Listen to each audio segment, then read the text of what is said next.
I'm Dr. Jaime Trent. Welcome to day 19 of our detox group. So we're getting close to the end. So next week is going to be our last week. So we want to start kind of thinking about after the program. So kind of start thinking, what habits have you started to introduce that you've liked doing, or that you want to make sure and prioritize and keep after the program? So a lot of this stuff, yes, I don't expect everybody to be perfect all the time and keep doing everything you're doing.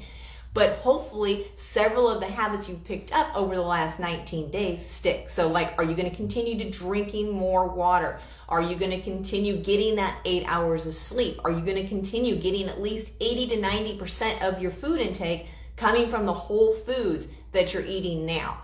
Some people really like the smoothies that they're doing. So the SP Detox Balance or the SP Complete are great ones to just continue. A lot of people like to do it for that breakfast, get that enhanced shake to kind of have something so they can kind of get up and get going in the morning. So kind of start giving some thoughts to that and kind of let us know, what habits are you going to prioritize?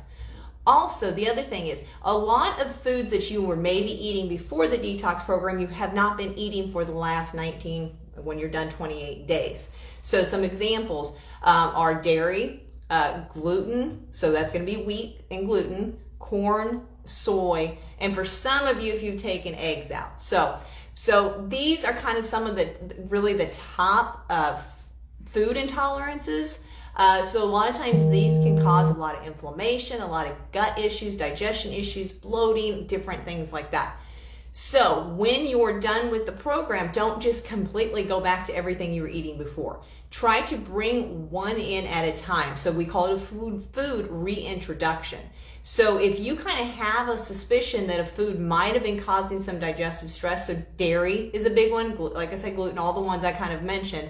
So then pick maybe dairy first. And then, so the Monday you're done with the detox, go ahead and have dairy like 3 times that day, but then go back to your detox program, the diet, for 2 days after and pay attention to how you feel. So it can take up to 72 hours for some of those issues to actually show up. So you need to have a clear picture of how your body reacts to these foods. So, you know, it could be digestion, it could be bloating, it could be your skin breaks out, it could be your joints get achy, you might get brain fog, you might have more cravings.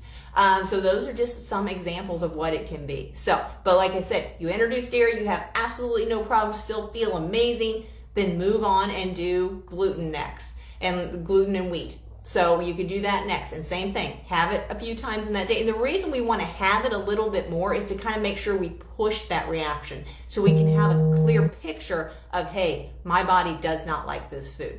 Eggs are one I get a lot of questions on. Yes, eggs are very nutritious. We've talked about them.